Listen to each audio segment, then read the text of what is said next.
भी बोले राधे, बाजा भी बोले राधे, ढोलक भी बोले राधे, बाजा भी बोले राधे, मंजीरों की है तो झनकार आई राधे राधे, मंजीरों की है जो झनकार आई राधे राधे, राधे का नाम अनमोल बोलो राधे राधे, चंदा भी बोले राधे, सूरज भी बोले राधे, चंदा भी बोले राधे, सूरज भी बोले राधे, तारों की लहरों से आवाज आई राधे राधे, तारों की लहरों से आवाज आई राधे राधे, राधे का नाम अनमोल बोलो राधे राधे, राधे नाम अनमोल बोलो राधे राधे। बोल राधा कृष्ण की जय। गोविंद चले आओ, गोपाल चले आओ, गोविंद चले आओ, गोपाल चले आओ, हे मुरलीधर मोहन, मुरलीधर मोहन, हे मुरलीधर मोहन, नंद लाल चले आओ, गोविंद चले आओ, गोपाल चले आओ, नैनों में बसे हो तो, नैनों में बसे हो तो, सांसों में धड़कते हो, सांसों में धड़कते हो, कुछ ऐसा करो मोहन, मेरे दिल में समा जाओ, गोविंद चले आओ, गोपाल चले आओ, गोविंद चले आओ, गोपाल भजो प्यारे, गोविंद भजो प्यारे, गोपाल भजो प्यारे, हो प्यारे।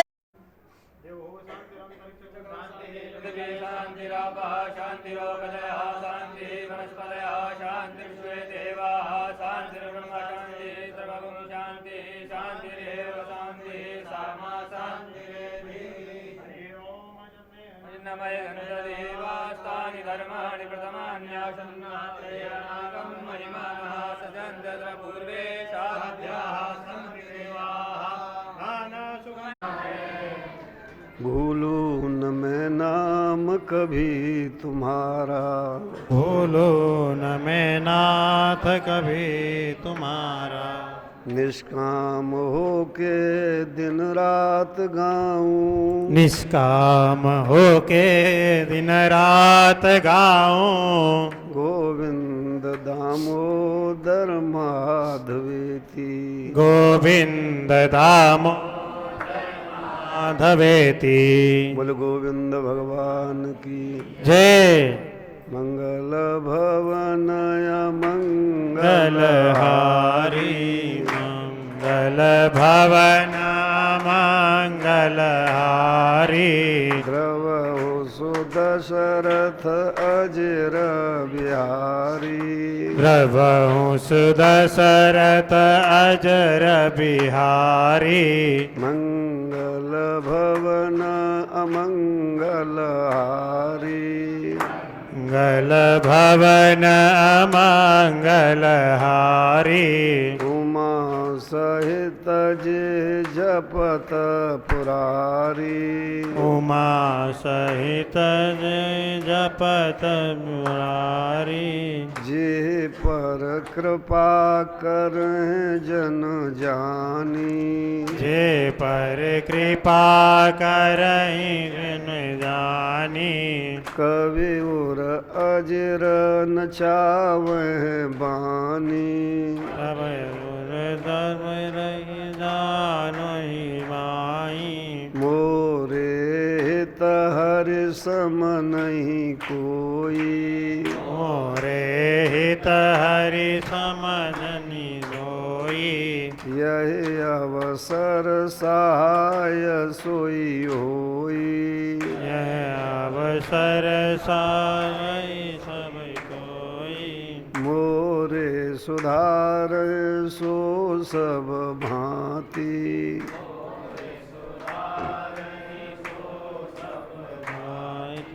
जासु कृपा नहीं कृपाय घाती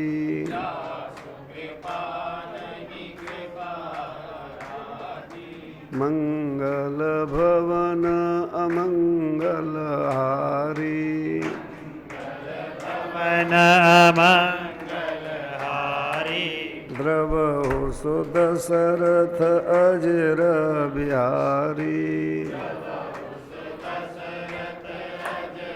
बिहारी राम कृष्ण भगवान की उमापति महादेव की पवन सुत हनुमान की वृंदावन कृष्ण बलदाऊ जी की सब संतन की अपने अपने गुरु महाराज की इष्ट देवतन की ग्राम देवतन की कुल देवतन की स्थान देवतन की हनुमान हरि की सिद्ध बाबा महाराज की श्री गंगा मैया की श्री सुखदेव जी महाराज की श्री राजा परीक्षित महाराज की व्यास भगवान की श्री कल्याण देव जी महाराज की सूक्ष्मादिभेद वसतो भुवन प्रसिद्धा या शब्द वर्ण पदवाक्य विधामुपैति सा कच्छपि मधुरनाद निमग्न चेता वागीश्वरी मम करोतु मुखे निवासम् ज्ञानानन्दमयं देवं निर्मलस्फटिकाकृतिम् आधारं सर्वविद्यानां हयग्रीवमुपास्महे उद्गीत प्रणवोद्गीत सर्ववागीश्वरेश्वर हयग्रीव नमस्तेस्तु विद्यां बोधय बोधय दिशन्तु मे देव सदा त्वदीया दया तरङ्गानुचराः कटाक्षाः श्रोत्रेषु पुंसाममृतं क्षरन्तीं सरस्वतीं संसृतिकामधेनुं विशेषविदुपारिषदेषु नाथ विदग्धगोष्ठीसमराङ्गणेषु जिगीषतो मे कवितार्किकेन्द्रान् जिह्वाग्रसिंहासनमभ्युपेयः नारायणं नमस्कृत्य नरं चैव नरोत्तमं देवीं सरस्वतीं व्यासं ततो जयमुदीरयेत् गुरुर्ब्रह्मा गुरुर्विष्णु गुरुर्देवो महेश्वरः गुरु साक्षात् परब्रह्म तस्मै श्री गुरवे नमः वंशी विभूषितकरा नवनीरदाभात् पीताम्बराधरुणबिम्बफलाधरोष्ठात् पूर्णेन्दुसुन्दरमुखादरविन्दनेत्रात् कृष्णात् परं किमपि तत्त्वमहं न जाने। यं प्रव्रजन्तमनुपेतमपेतकृत्यं त्वयि पायनो विरहकातरया जुहाव। पुत्रेति तन्मयतया तरवोऽभिनेदुस्तं सर्वभूतहृदयं मुनिमानतोऽस्मि। निगमकल्पतरोर्गलितं फलं शुकमुखादमृतद्रवसंयुतं पिबत भागवतं रसमालयं मुहुरहो रसिका भुवि भावुका। आज जो भागवत का दान किया था इसी से कथा कह रही है। कथा का प्रसंग दो स्थलों पर चल रहा है। गंगा के किनारे महाराज परीक्षित और शुक का संवाद, नैमिषारण्य क्षेत्र में सूत और शौनक का संवाद। कल यह बताया गया था भगवान ने अपने विवाहों में, अपने लड़कों के विवाहों में, अपने नातियों के विवाहों में दुष्टों का संहार किया, पृथ्वी का भार उतार दिया। कृत्वा दैत्यवधम कृष्ण स रामो यदुभिर्वृतः भुवो अवतार यद भारम जविष्ठम जनयन कलिम। पृथ्वी का भार तो उतर गया, पर भगवान ने सोचा यादव कुलम अविसह्यमास्ते, यादवों की संख्या तो बहुत ज़्यादा है और ऐसे यादव हैं ये कि देवताओं को भी पकड़ सकते हैं। इनको समाप्त कराना बहुत आवश्यक है। कांटे से कांटा तो निकाल दिया, अब इस कांटे को भी फेंकना पड़ेगा। रजोगुण तमोगुण सतोगुण से समाप्त करा दिया, पर सतोगुण को भी हटाना पड़ेगा, गुणातीत बनना पड़ेगा। इसलिए एवं व्यवस्थितो राजन सत्य संकल्प ईश्वर, बोले इनको भी समाप्त कराना है। भगवान का संकल्प ही सत्य होता है।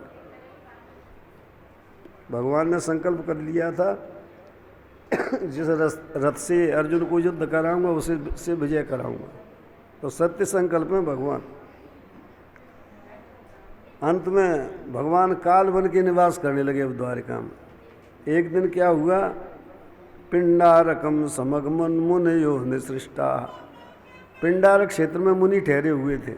विश्वामित्रो हसिदा कंडवो दुर्वासा भृगुरंगिरा कश्यपो वामदेवो विदेवो त्रिर्वशिष्ठो नारदादय। कश्यप जी, वामदेव, नारद, विश्वामित्र, दुर्वासा, भृगु, अंगिरा सब ठहरे हुए थे। अब बुद्धि भ्रष्ट करी भगवान ने इनकी, क्योंकि बुद्धि में ही तो देवता बैठते हैं, बुद्धि से ही प्रेरणा करते हैं। सो खेलते खेलते ये यादवों के भगवान कृष्ण के पुत्र जाके ऋषियों के पास पहुंच गए।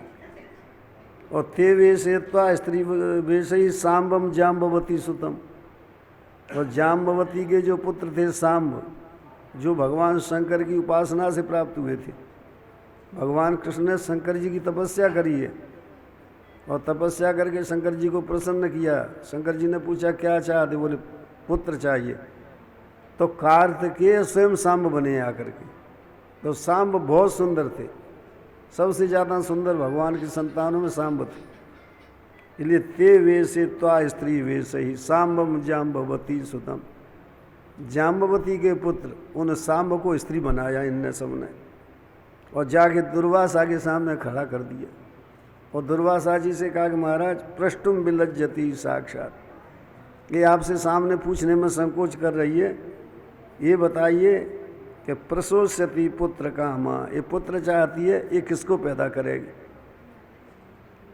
दुर्वासा जी ने जो देखा तो दुर्वासा समझ गई तुम हमारे साथ नाटक कर रहे हैं, तो पुरुष स्त्री को बना दिया, पुरुष को स्त्री बना दिया।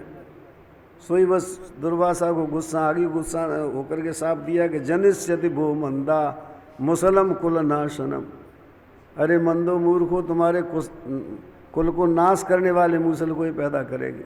विमुच्य सहसोदरम, जो उदर को खोला लोहे का मूसल उसमें निकल बैठा। अब बालक घबराए, उग्रसेन महाराज को खबर करी। तो उग्रसेन जी ने उसको तम चूर्णे त्वा मुसलम यदुराज साव को उसका चूर्ण करवाया, माने उसको घिसवाया समुद्र के किनारे, क्योंकि द्वारका तो समुद्र के किनारे ही थी। और समुद्रे सलले प्रास्य लोहम चास्यावशेषतम, और उसको लेकर के समुद्र में बहा दिया उस घिसे हुए चूर्ण को। वो चूर्ण जा कर के गोंदरा बन गया, और जो लोहे का टुकड़ा बचा था उसको डाल दिया समुद्र में। सो कश्चिन मत्स्यो ग्रसील लोहम, किसी मछली ने उस लोहे को खा लिया। वो मछली पकड़ी गई, और जब उसका पेट चीरा गया तो तस्य उदर गतम लोहम, वो लोहे का टुकड़ा उसके अंदर निकला। एक जरा नाम का व्याध था, उस जरा नाम के व्याध ने उस लोहे के टुकड़े को अपने बाण पर लगा लिया। अच्छा, भगवान ज्ञात सर्वार्थ ईश्वरोपि तदन्य था, भगवान सब जान रहे थे, अन्यथा भी कर सकते थे, पर विप्र साहब के लिए वो अन्यथा करना नहीं चाहते थे, क्योंकि इनको समाप्त कराना था। इधर जो है नारद जी पहुँचे एक दिन बसदेव जी के यहाँ। बसदेव जी ने कहा, महाराज मेरा उद्धार कैसे होगा? तो नारद जी ने कहा कि तुम्हारे घर में ही उद्धार बैठे हुए हैं, पर जब तक तुम उपासना नहीं करोगे, सत्संग इत्यादि नहीं करोगे, तब तक उद्धार नहीं हो सकता है। और फिर नारद जी ने 9 योगेश्वरों का संवाद सुनाया है, जो राजा जनक का हुआ है। कविर हरि अंतरिक्ष प्रबुद्ध प्रपलायन आविर्होत्रो धृतमूल चमस कर भाजन। और सबसे बढ़िया सिद्धांत 9 योगेश्वरों में ये बताया गया है कि आप जो काम करते हो भगवान को अर्पण करते रहो, तो कर्म का फल ही नहीं मिलेगा, पाप पुण्य कुछ भी होता है। ये कह रहे हैं कि कायेन वाचा मनसेन्द्रियैर्वा बुद्ध्यात्मना वा अनुसृत स्वभावात् करोति यत्तत् सकलम परस्मै नारायणायेति समर्पयेत् तत्।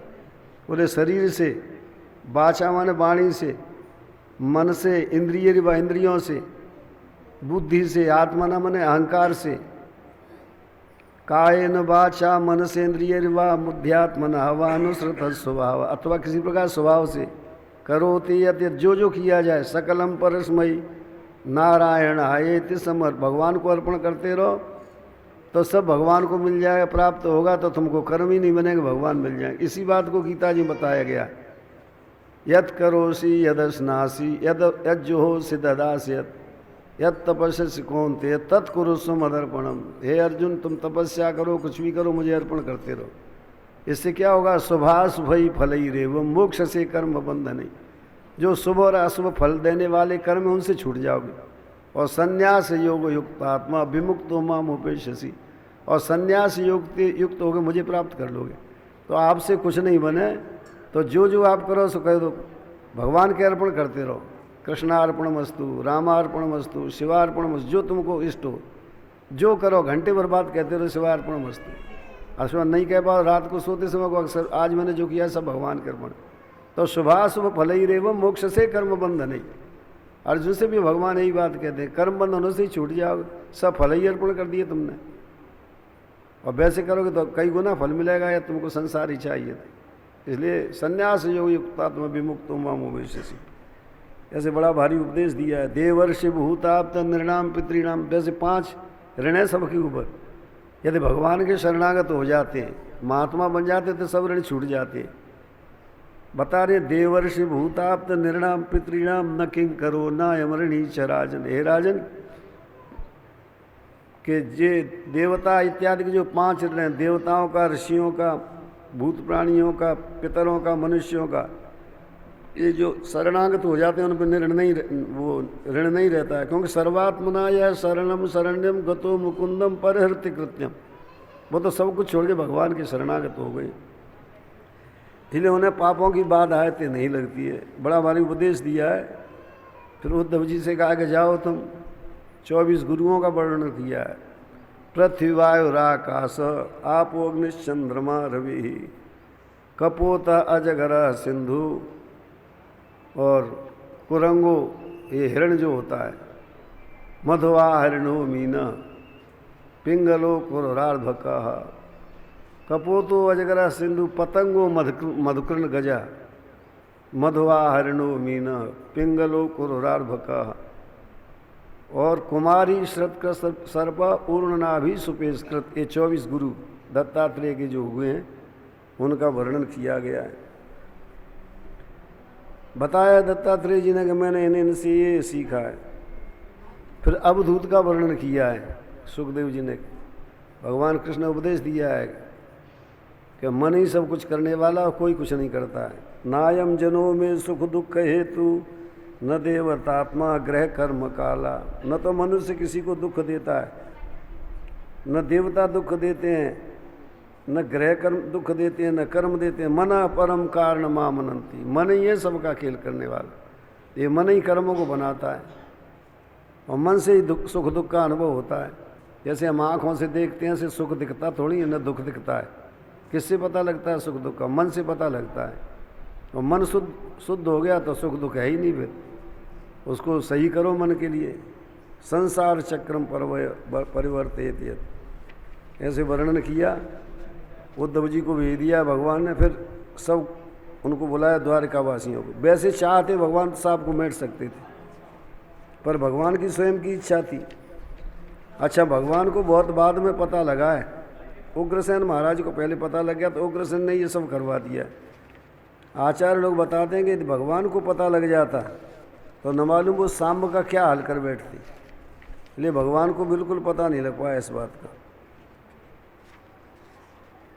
अंत में भगवान ने सबसे कहा कि चलो अब चल करके और वो अनुष्ठान करेंगे तब इस सांप का नाश होगा। तो सबको भगवान प्रभास क्षेत्र ले आए।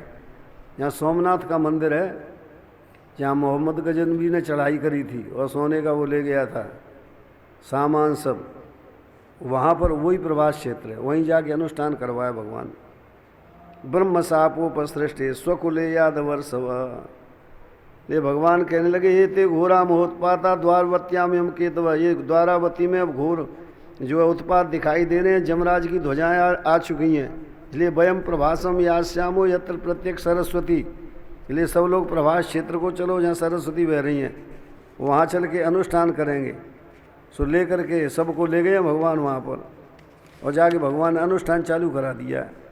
इतने में क्या हुआ कि भगवान वो साप के कारण यादवों के, भगवान के संतान जो यादव थे उनकी बुद्धि भ्रष्ट हुई। और महापानाभिमत्तानाम वीराणाम तृप्त चेतसाम पपुर मैरेय कम मधु। उन्होंने मैरेय नाम की मदिरा का पान कर लिया। सबकी बुद्धि भ्रष्ट हो गई, आपस में लड़ने लगे। बल्लाव भैया ने बहुत समझाया, नहीं माने। अस्त्र शस्त्र उनके नष्ट हो गए आपस में लड़ने से। अंत में एर का मुष्टि पर वो जो गोंदरा खड़ा हो गया था समुद्र में, उसको उन्होंने खींच लिया और एक दूसरे पे प्रहार करने लगे। सो ब्रह्म सापोपसृष्टा नाम कृष्ण माया व्रतात्मनाम। ब्रह्म साप लगी हुई थी, भगवान की माया से मोहित थे, आपस में कट कट के मरना शुरू कर दिया उनने। बलदाऊ भैया ने बहुत समझाया पर वो नहीं माने। बलदाऊ भैया ने सोचा अब होने वाला है तो इनका नाश, इसलिए सोचे कि मैं पहले आया हूँ तो मैं पहले ही जाऊँगा। इसलिए राम समुद्र बेलायाम योग मास्थाय पौरुषम। बलदाऊ भैया समुद्र में धसे और धस कर के योग के सहारे शेष नाग बन कर के पहले ही क्षीर सागर के लिए चले गए कि भगवान आएंगे तो मैं पहले पहुँचा जाता हूँ। स्थान धाम पहले होना चाहिए तभी तो आएंगे। सो राम निर्याण मालोक्य भगवान देव की सुता। जब देखा भगवान ने बल्ला भैया तो गए, सो देव की सुत भगवान ने सोचा कि अब मुझको भी चलना चाहिए। ऐसा विचार करके निस्साद धरोपस्थे तूष्णमासाद्य पिप्पलम। एक पीपल का पेड़ था, उसके नीचे भगवान पैर पे पैर रख करके बैठ गए। दाहिने पैर पे भगवान ने बायां पैर ऐसे रख लिया है। इधर क्या था, वो जरा नाम का जो व्याध था जो बाण में लगाए था, उसको मछली के अंदर जो निकला था लोहे का टुकड़ा। अब भगवान के चरण में पद्म का चिन्ह था, कमल का चिन्ह था। कृतोरु दक्षिणे पादम आसीनम पंकजारुणम मुसलावशेषाय खंडकृतेषु लुब्ध को जरा सुमृगस्याकारम तच्चरणम। उसने देखा जो भगवान का जो चिन्ह था, पद्म का चिन्ह, कमल का चिन्ह, उसने सोचा कि हो नो कोई हिरण बैठा, उसकी आंख चमक रही है। सो विव्याध मृग शंकया, मृग समझ कर उसने बाण छोड़ दिया। तो बाण ने स्पर्श किया है भगवान के चरण का। आजकल के चित्रकार जो खून निकाल देते वो गलत है। किसी चीज़ का गलत प्रचार करना भी पाप लगता है। भगवान का तो दिव्य स्वरूप था उस समय, इसलिए बाण अंदर ही नहीं प्रवेश कर सकता है। बाण ने केवल चरण का स्पर्श किया और वहीं गिर गया। पर भगवान तो दिखाने के लिए निमित्त बना रहे, इसलिए मृगस्याकारम तच्चरणम विव्याध मृग संकया। जैसे ही व्याध पहुंचा देखें तो भगवान बेचारा घबरा गया। भीता पपाता सिरसा पादेव असुरदिशा अजानता कृतमिदम पापेन मधुसूदन। हे मधुसूदन, मुझे पता नहीं था आपका, इसलिए मैंने बाण छोड़ दिया था। भगवान ने कहा कोई बात नहीं, मेरी इच्छा थी इसलिए ऐसा हुआ है। जाओ तुम अब यहाँ से, तुम्हारा काम पूरा हो चुका है, तुम स्वर्ग को चले जाओ।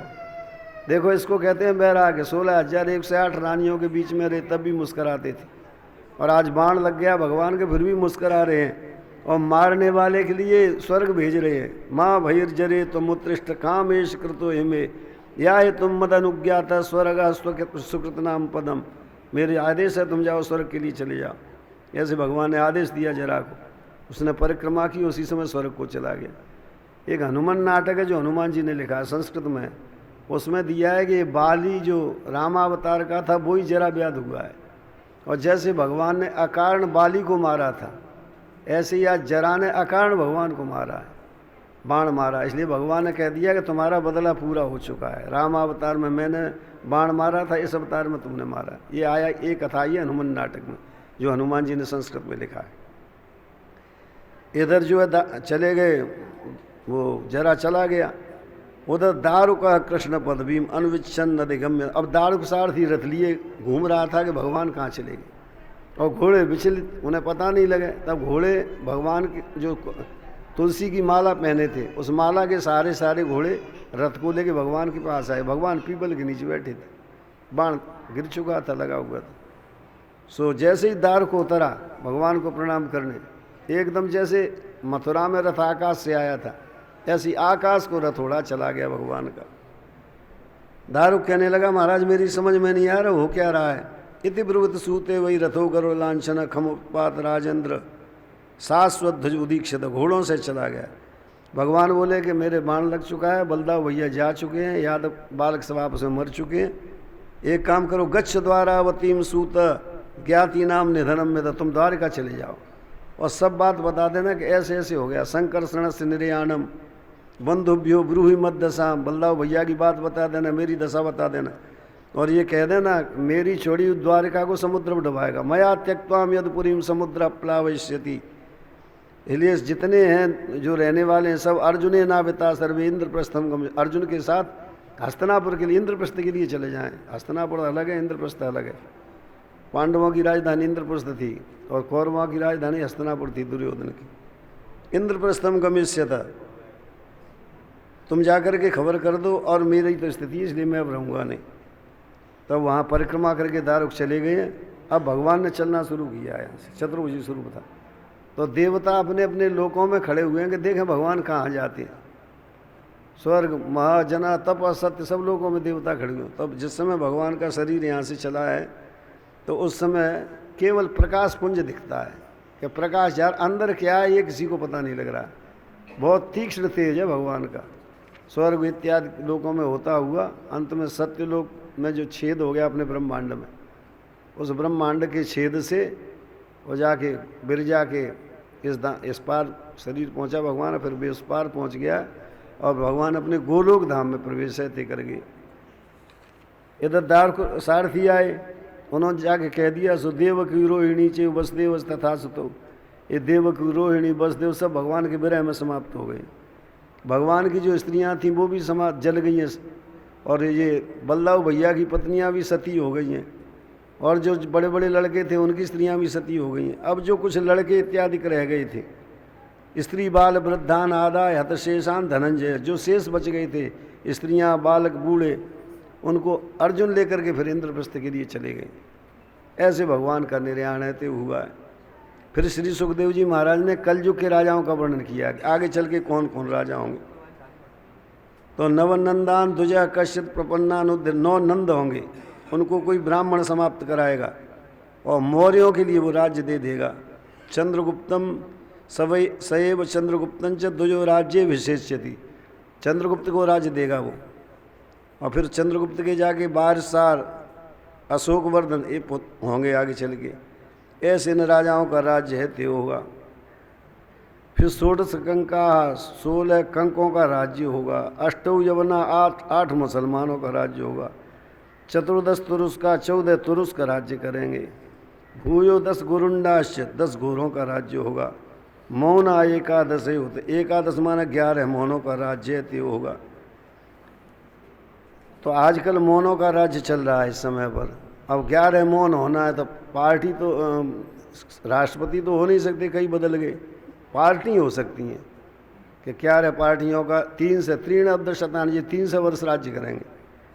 इसके बाद पूरे भारतवर्ष में प्राय शूद्र प्राय राजा हो जाएंगे, मिलिच्छ प्राय राजा हो जाएंगे। स्त्री बाल गोद जगना, स्त्रियों को, बालकों को, गायों को, ब्राह्मणों को मारने वाले होंगे, असंस्कृत होंगे, क्रियाहीन होंगे, प्रजा का भक्षण करेंगे, मिलिक्ष के समान होंगे।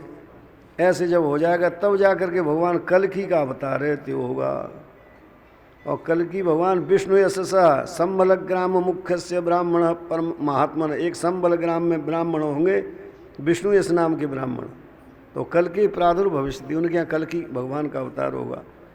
वो घोड़े पे बैठ करके, देवदत्त नाम होगा उस घोड़े का, जो बहुत तेज़ी से उड़ान भरेगा। आज यहाँ लोगों का संहार कर दिया दुष्टों का, कल 4 से कोस पे करेंगे। ऐसे उस घोड़े को कोई पकड़ नहीं सकेगा। ऐसे भगवान दुष्टों का संहार करेंगे।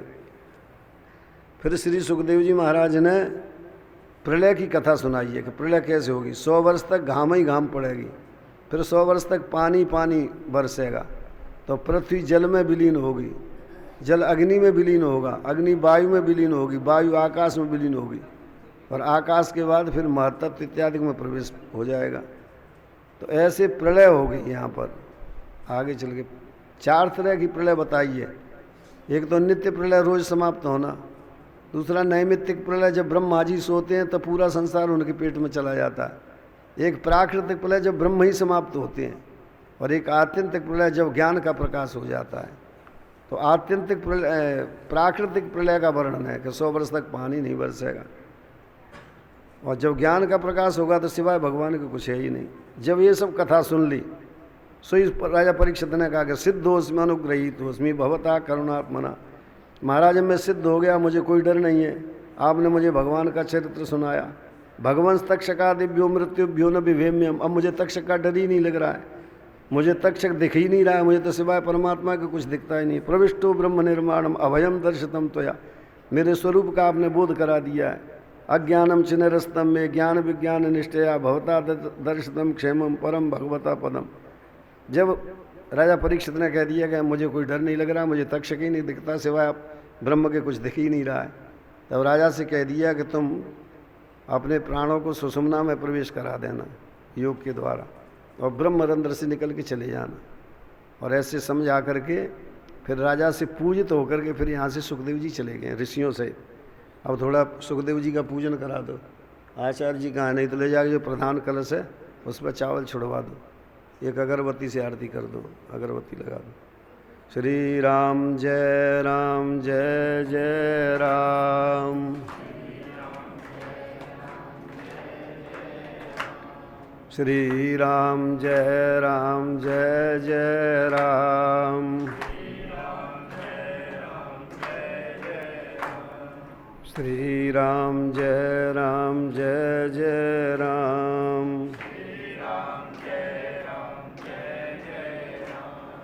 श्री राम जय राम जय जय राम। श्री राम जय राम जय जय राम। श्री राम जय राम जय जय राम।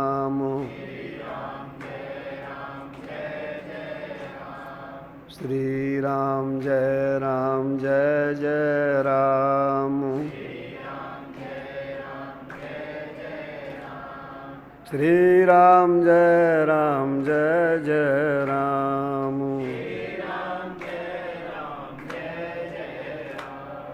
श्री राम जय राम जय जय राम। बस केवल 6 फूल चढ़वा दो, और यहाँ ये सुखदेव जी बैठे हैं, इनसे जो है इन पे फूल चढ़वा दो। श्री राम जय जय राम। जल्दी करो। श्री राम जय राम। यूँ ले आओ, यूँ इधर से निकाल के ले आओ। श्री राम जय राम। इनका पूजन करा दो, ये सुखदेव जी का पूजन कर दो। श्री राम जय राम।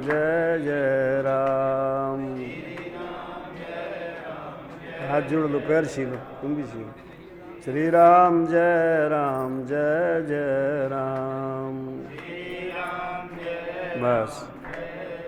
बस बोले सुखदेव महाराज की। अब सुखदेव जी चले गए वहाँ से, सब ऋषि चले गए, अकेले राजा बैठे रह गए यहाँ पर। प्राकूले भरिष्यासीनो गंगाकुल उदक मुख। अब राजा ने गंगा जी की तरफ मुँह कर लिया है और कुशा के आसन पर बैठे हुए हैं। तो कुशा के आसन की जो नौक हैं वो पूर्व की ओर है और राजा का मुँह पश्चिम उधर उत्तर की ओर है, गंगा जी की तरफ। प्राकूले भैरस्यासीनो गंगाकुल उदक मुख माने उत्तर कुंभ। ब्रह्मभूतो महायोगी निस्संग अच्छिन्न संशय। अब कोई संदेह ही नहीं है, न किसी से आ सकती है, ब्रह्म में हो गए। तब तक्षका प्रहितो विप्रा कुर्धेन दुज सुन। अब सांप चल दिया वहाँ से तक्षक, ब्राह्मण का वेश बना के आया। हंतु कामो नृपम गच्छन ददर्श पति कश्यपम। अब भेंटा एक गांव है यहाँ पर, वहाँ कश्यप जी उसे मिले हैं ब्राह्मण। तो आपस में बातचीत करने लगे। तक्षक ने पूछा आप कहाँ जा रहे हो? कश्यप जी ने कहा मैं जा रहा हूँ गंगा के किनारे। मैंने सुना है कि आज राजा परीक्षित तो तक्षक काटेगा परीक्षित को। मैं देखता हूँ कैसे मारता है तक्षक। अब तक्षक को भ्रम हुआ कहीं ये जिंदा न कर दें कहीं। तक्षक ने कहा कि आप तक्षक के कांटे को अच्छा कर दोगे? बोले कर दूंगा, इसीलिए तो जा रहा हूँ। मैंने अपने गुरु से गारुड़ी मंत्र पढ़े और गुरु के मुख से पढ़े, गुरु के सामने मैंने प्रयोग किया है। तक्षक क्या करेगा राजा का? तक्षक घबराया कहीं ऐसा न हो कि अच्छा कर दें तो हम नागों की तो फिर कीमत ही नहीं रहेगी कि सांपों में शक्ति होती है। तब तक्षक ने कहा मैं स्वयं ही तक्षक हूँ और मैं डसने जा रहा हूँ। आप अच्छा करें तो मैं इस पेड़ को काटता हूँ, आप अच्छा करिए। तो पेड़ पे आदमी बैठा था, पक्षी बैठे थे और लेके तक्षक ने उस पेड़ को डसाया तो पेड़ सूख गया और सूख के भस्म हो गया।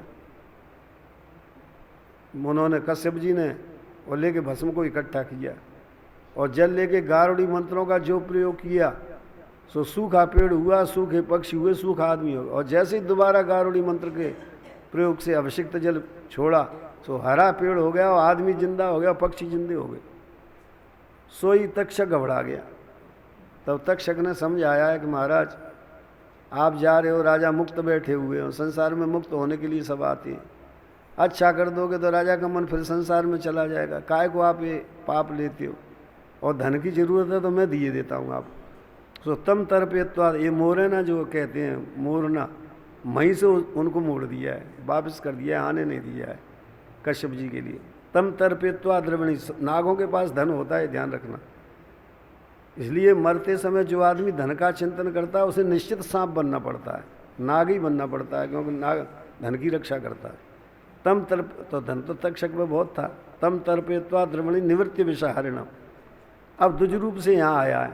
तो भागवत में तो इतना लिखा है कि ब्रह्मभूत से राजर से देवो अहि गरलाग्न। राजा तो ब्रह्म बने हुए बैठे थे, ब्रह्म स्वरूप में थे, उसने आगे डस दिया है, गरलाग्नि बैठ गई है। हाहाकारो महानासित भूखे दीक्ष, सर्वत्र हाहाकार हो गया, राजा को डस दिया सांप ने। अंत में वो सुखदेव जी तो बता गए थे कि उसमें से अपने सुषुम्ना नाड़ी में प्रवेश कराना अपने प्राणों के लिए। आगे कुंडली चलेगी, पीछे तुम्हारे प्राण जाके ब्रह्मरंध्र से निकल के भगवत धाम जाएंगे।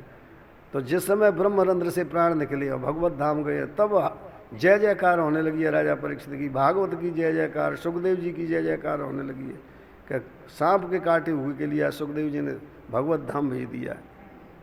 अंत में जा कर के वैसे और पुराणों में आया कि यहाँ बड़ा भारी महल बनवाया है कांच का राजा जन्मेजय ने, उसमें उनको बिठाला है। पर ब्राह्मण बन के तक्षक गया है, फिर फूल में बैठ गया है और उनके लिए आशीर्वाद में फूल भेजा गया है। और फूल में से तक्षक निकला है, छोटा सा सांप बना था, काला सिर था उसका और सफ़ेद शरीर था, और उससे निकल बैठा है और डस लिया है महाराज परीक्षित के लिए। ऐसी कथा अन्य पुराणों में आती है। पर यहाँ तो इतना ही लिखा है कि आकर के डस लिया है और राजा जो है गरुड़ाग्नि से व्याप्त हो गए। पर जिस समय जो है भगवत धाम मिला है तब देवदुंद भयो ने दुर्गंधर्वा सरसो जो बबरसो पुष्प वर्षाणी, जब भगवत धाम को जाने लगे तब फूलों की वर्षा हुई है। उसके बाद में फिर राजा जनमेजय ने नाग यज्ञ किया है 40 वर्ष बाद। अपने मंत्रियों से राजा जनमेजय ने पूछा था कि मेरे पिता कैसे समाप्त हुए। इससे सिद्ध होता है कि छोटे थे उस समय। करपात्री जी का लेख है, इसमें तो काल मीमांसा उन्होंने लिखा 40 वर्ष बाद नाग यज्ञ किया, छोटे थे उस समय। तो उन्होंने मंत्रियों ने कहा कि महाराज तक्षक ने काट लिया था। तो राजा जनमेजय ने कहा कि तक्षक को विष को उतारने वाला कोई अपने देश में नहीं था उस समय। तो मंत्रियों ने कहा महाराज एक कश्यप ब्राह्मण थे, वो आ रहे थे पर रास्ते में तक्षक ने लौटा दिया। जनमेजय ने पूछा कि तुम्हें कैसे पता कि लौटा दिया। तब मंत्रियों ने कहा कि आदमी बैठा था पेड़ पे, तो वो ये सब देख रहा था, उसने हमको बताया था। उसने बताया था कि तक्षक ने पेड़ काट लिया था, हम सब सूख गए थे, फिर कश्यप जी ने वैसा का वैसा ही पेड़ कर दिया, तो मैं ऊपर बैठा हुआ था। तक्षक ने कहा कि क्यों अच्छा करते हो, जा करके मुक्त बैठे हुए हैं, धन मैं दिए देता हूँ। सो रास्ते में से लौट गया था, नहीं तो अच्छे हो जाते। सोई जनमेजय को क्रोध आ गया, बोले इसी समय नाग यज्ञ किया जाए और जितने संसार के नाग हैं सबको जला दिया जाए इसमें। तो नाग यज्ञ चालू हो गया। जब उसमें कुंड खोदा गया तो एक ज्योतिषी ने कह दिया कि एक ब्राह्मण आकर के इसमें विघ्न डालेगा, ये नाग यज्ञ पूरा नहीं हो पाएगा। इसलिए राजा ने लेकर के चारों तरफ ताले लगवा दिए यज्ञशाला की, बड़ी भारी विशाल यज्ञशाला बनी थी, और कह दिया कोई अब इसमें वर्ण नहीं होगा, कोई ब्राह्मण इसमें अब नहीं धसेगा, जितने बैठे हैं वही सब करेंगे। तो जितने नाग यज्ञ में ब्राह्मण बैठे थे सब काले कपड़े पहन के बैठे थे, और एक एक तलवार थी हर एक के पास। कोई नाग उपद्रव करे तो तलवार का सहारा लें, और जितने बर्तन थे वो भी काले रंग के थे। अविचार यज्ञ था ही। अंत में जब मंत्र पढ़े गए तो नागों को बेचारों को ये पता नहीं लगता था कि घर जा रहे हैं कि कहीं दूसरी जगह जा रहे हैं, बेहोशी आ जाती थी। मंत्रों में शब्द में बड़ी शक्ति होती है। सो आकर के नाग कुंड में गिर रहे थे। बासुकी नाग का जब माथा घूमा है, जो नागराज था, तब उसने अपनी बहन के पैर पकड़ लिए, बोले बहन मुझे बचा तू। ब्रह्मा जी ने ये कहा था मुझसे कि तुम्हारी बहन का लड़का बचाएगा, इसलिए अपने लड़के से कह दे मेरे भांजे से कि मुझे बचा दिया, नहीं मैं भी अब जा रहा हूँ, मेरा भी माथा घूम रहा है। ऐसी कथा आई हुई है कि बासुकी नाग को मालूम था कि हमारा वंश नष्ट होगा, इसलिए ब्रह्मा जी के पास गई और ब्रह्मा जी से कहा कि हमारा वंश कैसे बचेगा। तब ब्रह्मा जी ने कहा कि एक जरत्कारु नाम के ऋषि हैं, उससे तुम अपनी बहन का विवाह कर देना, और उससे जो लड़का होगा वो बचाएगा। इनकी बहन का, बासुकी नाग की बहन का नाम भी जरत्कारु था। इसलिए बासुकी नाग ने पूरे संसार में नाग भेज दिए सांप कि पता लगाओ जरत्कारु ऋषि इस समय कहाँ है। अच्छा, जरत्कारु ऋषि ने प्रतिज्ञा करी थी कि मैं विवाह नहीं करूँगा। तो एक दिन एक नदी के किनारे से निकले, बहुत कृष हो गए थे, बड़ी तपस्या करते थे। सो एक गोंदरा का पेड़ था, उसमें जड़ में ऋषि लटके हुए थे और गोंदरा गिरने वाला था, जड़ उखड़ करके नदी में गिरने वाली थी। और वो ऋषि रो रहे थे, चिल्ला रहे थे कि हमारे कुल में एक लड़का रह गया, वो भी विवाह नहीं करना चाहता, हमारा वंश डूबा, नरक जाना पड़े। जब वंश समाप्त हो जाता तो नरक जाना पड़ता है, इसलिए वंश की वृद्धि करते रहना चाहिए। ये ब्रह्मा जी के सिद्धांत को भी मानना चाहिए। भगवान तो गृहस्थों में ही आते, गृहस्थी कोई खराब थोड़ी ही है, उसमें नियम से चलो, आप उसमें भी भजन करो। ऋषि चिल्ला रहे थे कि एक रह गया लड़का जरत्कारु, वो भजन नहीं करना चाहता है, वो विवाह नहीं करना चाहता, हमारा वंश डूबा, हम समाप्त होते। जरत्कारु वहाँ से निकल रहे थे, रोने की आवाज़ थी, उनकी आवाज़ सुनी। बोले आप कौन है? तो उन्होंने बताया हमारा ये वंश है और जरत्कारु, हमारे वंश में एक लड़का है। बोले मैं ही जरत्कारु हूँ, अभी तक मैंने तपस्या करी है, मैं विवाह जरूर करूँगा आपके बंधन को छुड़ाने के लिए। तो जरत्कारु ने आकर के ऋषि ने एक पत्थर पे खड़े होकर के और ये चिल्ला के कहा है कि कोई यहाँ सुन रहा हो तो सुन ले, मेरा नाम जरत्कारु है, जिस लड़की का नाम जरत्कारु होगा उससे मैं विवाह करूँगा, और यदि और उसका जो पिता होगा या भाई होगा उसका पालन करेगा तो मैं विवाह कर सकता हूँ, और वो लड़की यदि मुझसे एक भी बार मेरी बात नहीं मानेगी तो उसी समय मैं चला जाऊँगा। नाग सुन रहे थे और मेरा नाम जरत्कारु। सो नागों ने बासुकी नाग से कह दिया कि इस प्रकार से जरत्कारु ऋषि कह रहे हैं। तब बासुकी नाग आए हैं, जरत्कारु के साथ अपनी बहन जरत्कारु का विवाह किया है। और जब आस्तिक मुनि पेट में आ गए, गर्भ रह गया है उनको, तब एक दिन वो जरत्कारु अपनी पत्नी के कपड़ा जो वस्त्र था उस पर रख करके सिर सो रहे थे। इतने में सूर्यास्त होने लगा है। तो जरत्कारु ऋषि रोज सूर्य को अर्घ देते थे। अब वो पत्नी घबराई कि सूर्यास्त होने वाले हैं, मेरे पति रोज अर्घ देते हैं, कहीं देर न हो जाए, कहीं सूर्यास्त न हो जाए। सो उनको जगा दिया। जो जगाया सही वो नाराज हुई। उन्होंने कहा, देवी मैंने कहा था कि तुम जिस दिन तो मेरे प्रतिकूल हो जाओगे उस दिन छोड़ दूंगा मैं। तुमने मुझे जगाया क्यों, प्रतिकूलता क्यों की? उनकी पत्नी ने कहा, मैं क्या बताऊं, सूर्यास्त होने वाले थे, आप रोज अर्घ देते हैं, इसलिए मैंने सोचा सूर्यास्त न हो जाए इसलिए आपको जगाया। जरत्कारु ऋषि ने कहा कि जब तक मैं नहीं जगता, सूर्य को अर्घ नहीं देता, तब तक सूर्य डूब ही नहीं सकते थे। वो मेरे अर्घ को लेकर के ही जाते। वो उसी समय उन्होंने घर छोड़ दिया। फिर आस्तिक मुनि पैदा हुए उनके। तो आज कहा इन्होंने बासुकीनाग ने कि मेरा भानज मुझे बचा सकता है, ब्रह्मा जी ने कहा था, इसलिए पुत्र को भेजो। तो आस्तिक मुनि को भेजा गया। इधर ताले लगे हुए थे। तो जिस समय आस्तिक मुनि ने प्रवचन किया है, मैं पूछना चाहता हूँ अग्नि देवता को, शास्त्रों में कहाँ लिखा है कि मांस भक्षण करना चाहिए? मैं पंडितों को पूछना चाहता हूँ कि मांस की आहुति उन्होंने कैसे दिलवाई? और मैं राजा जनमेजय से पूछना चाहता हूँ कि एक तक्षक ने उनके पिता को डसा था, इतने सांपों का हवन उन्होंने कैसे करा दिया? जिस समय बोलना शुरू किया है तो घबरा गए अंदर के पंडित। राजा जनमेजय स्वयं घबरा गए कि कोई बहुत बड़ा विद्वान है, अपमान हो जाए। तब राजा जनमेजय ने पंडितों से कहा कि मेरा शत्रु कहाँ? तो तक्षक आ रहा था उस समय, आकाश में आ गया था तक्षक। बोले महाराज आकाश में आ गया, वो तो कुंड में गिरेगा ही। ताला खोला गया, वो पहुँचे, उनका सत्कार किया। राजा जनमेजय ने कहा, महाराज क्या चाहते हैं? तो राजा जनमेजय को तो ये पता था कि तक्षक कुंड में गिरने वाला है। सो ही कह दिया आस्तिक मुनि ने कि यज्ञ बंद कर दिया जाए। जो यज्ञ बंद किया, तक्षक आ रहा था, आस्तिक ने ऊपर को हाथ कर दिया, तक्षक को वहीं रोक दिया, गिरने नहीं दिया है। फिर आस्तिक मुनि ने प्रश्न किए सबसे, अग्नि से, उनसे कि आपने ऐसे कैसे किया? तो कोई उत्तर नहीं दे पाया। तो अग्नि ने स्वयं उत्तर दिया है कि वैसे मैं भी मांस भक्षण नहीं करता हूँ, पर बात ये थी कि बिनता में और कद्रू में होड़ हो गई थी एक बार कि उच्चैश्रवा जो घोड़ा है वो है सफ़ेद रंग का, पूंछ सफ़ेद है उसकी। तो जो नागों की माता थी कद्रू, उसने ये कहा कि घोड़े की पूंछ काली है, और बिनता ने कहा कि सफ़ेद है। वास्तव में पूंछ सफ़ेद थी। तो कद्रू ने कहा कि यदि कहीं काली निकली, तो बिनता ने कहा गरुड़ की माता ने कि मैं तुम्हारी दासी बनूंगी, और सफ़ेद निकली तो कद्रू ने कहा मैं दासी बनूंगी। अंत में क्या किया कि कद्रू ने चाल चली और अपने नागों से कहा, काले नागों से, कि जाके पूंछ से लिपट जाओ तुम। तो कुछ नागों ने मना कर दिया कि हम अन्याय नहीं कर सकते हैं। तो कुछ नाग नहीं गए और कुछ नाग चले गए, पूंछ से लिपट गए, पूंछ काली हो गई, बिनता उनकी दासी हो गई। तो जो नाग नहीं गए थे उनको कद्रू ने शाप दिया था कि जाओ तुम अग्नि में जलोगे। सो ये आस्तिक मुनि, शाप लगा था इसलिए मैंने इनको जलाया, वैसे मैं भी इनको नहीं जला सकता था। तब मुनि शांत हुए और फिर आस्तिक मुनि ने मंत्र पढ़े वहाँ जा कर के, और जो कुंडों में जल को छोड़ा, सो जो नाग जल गए थे वो सब पैदा हुए, छोटे छोटे बने हैं सब। और दोबारा जब जल छोड़ा तो जो नाग जितना बड़ा था उतना बड़ा पैदा हो गया है, और कोई 25 हाथ का, कोई 1.25 हाथ का। फिर पंडितों के पास जाने लगे, पंडित घबराए। आस्तिक मुनि ने कहा कि घबराने की जरूरत नहीं, ये आपको प्रणाम करने आए, मैं सबको स्वर्ग भेज रहा हूँ। तो जितने नाग जले थे सबको आस्तिक मुनि ने स्वर्ग भेजा है। इसलिए किसी को सांप परेशान करे रास्ते में, घर में, सपने में, तो आस्तिक मुनि की आन लगाना चाहिए, सरसों ले करके, और उनका मंत्र पढ़ो और उस जगह छोड़ दो। उनका मंत्र है, सर्प आप सर्प भद्रंते गच्छ सर्प महाविष जन्मे जयस्य यज्ञान्ते आस्तिकम वचनम शृणु आस्तिकम वचनम श्रुत्वा यो सर्पो न निवर्तते भिद्यते मूर्धनि तस्य सिंस वृक्ष फलम यथा। यदि कोई सांप आस्तिक का नाम सुन करके नहीं जाएगा तो उसका सिर फट जाएगा। तो आस्तिक का आज भी यान लग रही है। ऐसे आस्तिक ने नागों को बचाया और स्वर्ग भेजा है।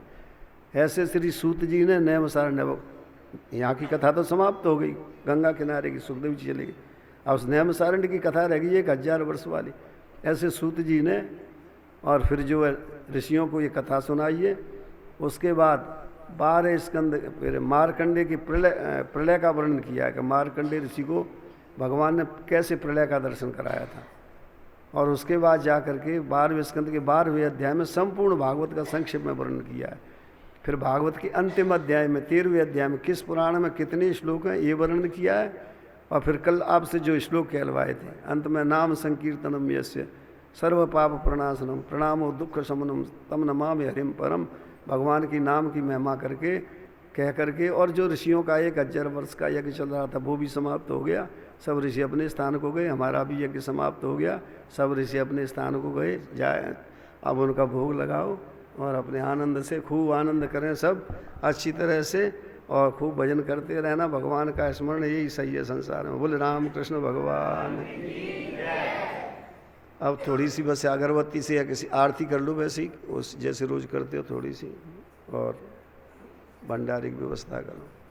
श्री राम जय जय राम।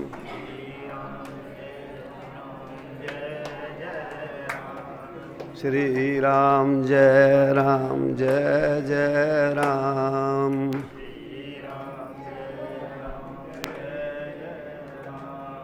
श्री राम जय जय राम।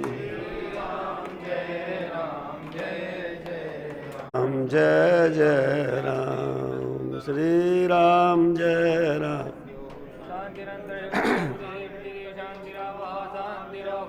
बोले राम कृष्ण भगवान की।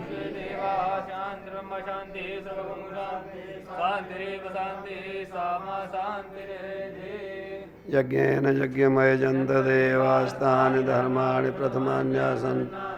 चावल छोड़ दो थोड़े से, या फूल छोड़ दो।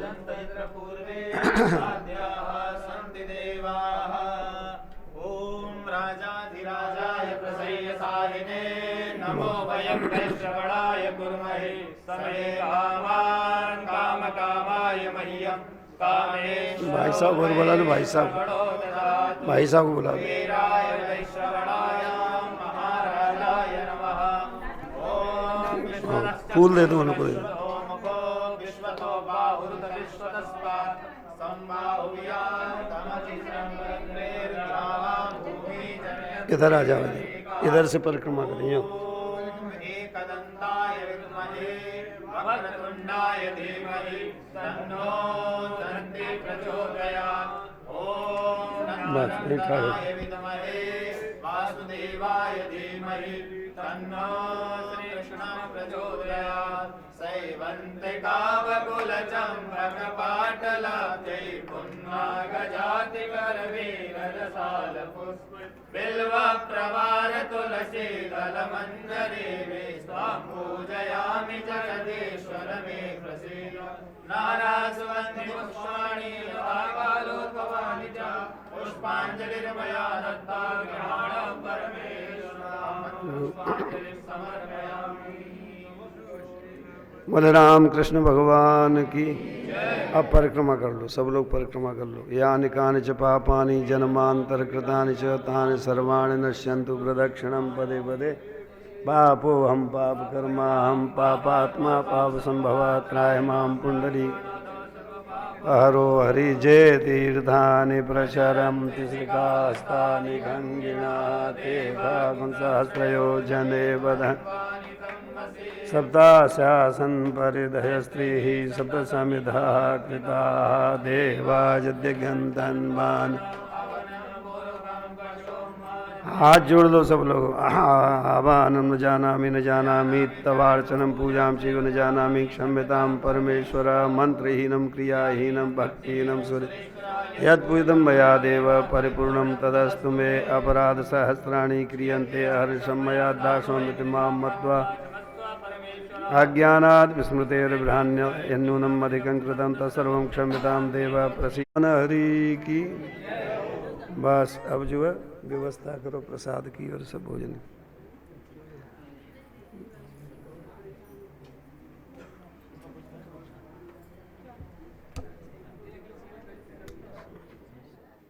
आचार्य को बुलाना। आचार्य